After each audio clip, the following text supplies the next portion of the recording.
এবার বড় ধরনের হ্যাকিংয়ের শিকার হলো বিশ্বের অন্যতম বৃহত্তম ক্রিপ্টোকারেন্সি এক্সচেঞ্জ বাইবিট, যেখানে হ্যাকাররা প্রায় $1.5 বিলিয়ন সরিয়ে নিয়েছে, যা ইতিহাসের সবচেয়ে বড় ক্রিপ্টোকারেন্সি চুরি হিসেবে চিহ্নিত হয়েছে।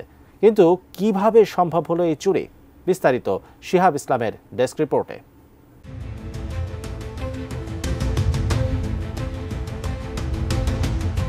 বিশ্বজুড়ে প্রতিনিয়তই বাড়ছে ডিজিটাল মানির ব্যবহার। প্রযুক্তিগত উন্নতিতে ডিজিটাল মানি ব্যবহার করতে প্রায় সবাই নিরাপদ বোধ করেন, তবে এর লুপহোল ব্যবহার করে ফাঁদ পেতে বসে থাকে ডিজিটাল দুনিয়ার চোর বা হ্যাকাররা। এবার সেই ফাঁদে পড়েছে বিশ্বের অন্যতম বৃহত্তম ক্রিপ্টোকারেন্সি এক্সচেঞ্জ বাইবিট।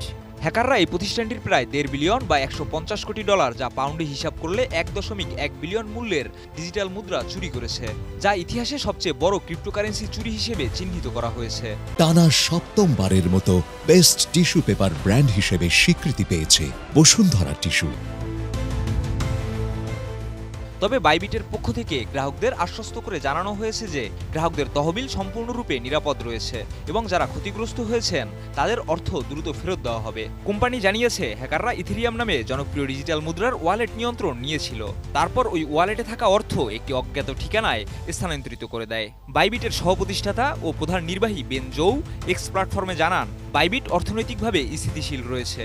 যদিও এই হ্যাকের ক্ষতি সম্পূর্ণভাবে পুনরুদ্ধার করা সম্ভব নাও হতে পারে, তবে আমরা গ্রাহকদের সব সম্পদ ফিরিয়ে দেব।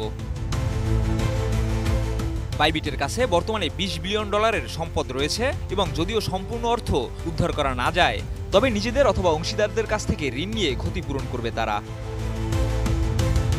বাইবিট বর্তমানে বিশ্বের দ্বিতীয় বৃহত্তম ক্রিপ্টোকারেন্সি এক্সচেঞ্জ, যার 60 মিলিয়নেরও বেশি ব্যবহারকারী রয়েছে। হ্যাকের খবরের পর গ্রাহকদের মধ্যে অর্থ উত্তোলনের অনুরোধ ব্যাপকভাবে বৃদ্ধি পেয়েছে। তারা 3,50,000-এরও বেশি উত্তোলন অনুরোধ পেয়েছে। হ্যাকাররা ইথেরিয়াম ডিজিটাল ওয়ালেট থেকে রুটিন ট্রান্সফারের সময় অর্থ স্থানান্তর করেছে এবং নিরাপত্তা দুর্বলতার সুযোগ নিয়ে এটি সরিয়ে নিয়েছে। তবে বাইবিট জানিয়েছে তাদের অন্যান্য ওয়ালেটগুলো নিরাপদ রয়েছে। এই হ্যাকের পর ইথেরিয়ামের মূল্য প্রায় 4% কমে যায়, তবে পরবর্তীতে এটি আগের স্তরে ফিরে আসে। বাইবিট থেকে সাইবার সিকিউরিটি ও ক্রিপ্টো অ্যানালিটিক্স বিশেষজ্ঞদের সাহায্যের জন্য ডাকা হয়েছে। তারা উদ্ধারকৃত অর্থের 10% পুরস্কার হিসেবে দেওয়ারও ঘোষণা দিয়েছে।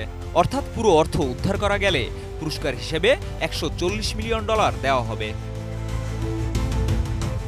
এদিকে মার্কিন প্রেসিডেন্ট ডোনাল্ড ট্রাম্প দ্বিতীয়বার নির্বাচিত হওয়ার পর ক্রিপ্টোকারেন্সির মূল্য রেকর্ড পরিমাণে বেড়েছিল।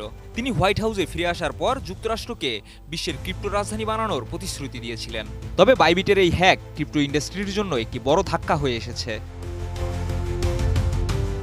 এখন পর্যন্ত বাইবিটের হামলাকারী বা হ্যাকারদের পরিচয় অজানা, তবে কিছু প্রতিবেদনে বলা হয়েছে সন্দেহভাজন হামলাকারী হতে পারে উত্তর কোরিয়া সরকার সমর্থিত হ্যাকার গ্রুপ লাজারাস। এই গ্রুপ অতীতেও বড় ধরনের ডিজিটাল ডাকাতির জন্য দায়ী ছিল, যেমন 2022 সালে রনিন গ্রুপের ব্লকচেইন থেকে $615 মিলিয়ন চুরি। এই ঘটনা ক্রিপ্টো ইন্ডাস্ট্রির জন্য একটি বড় সতর্কবাণী হয়ে উঠেছে, যা ডিজিটাল নিরাপত্তার প্রতি আরও বেশি মনোযোগ দেওয়ার তাগিদ দিচ্ছে। শিহাব ইসলাম, ATN নিউজ।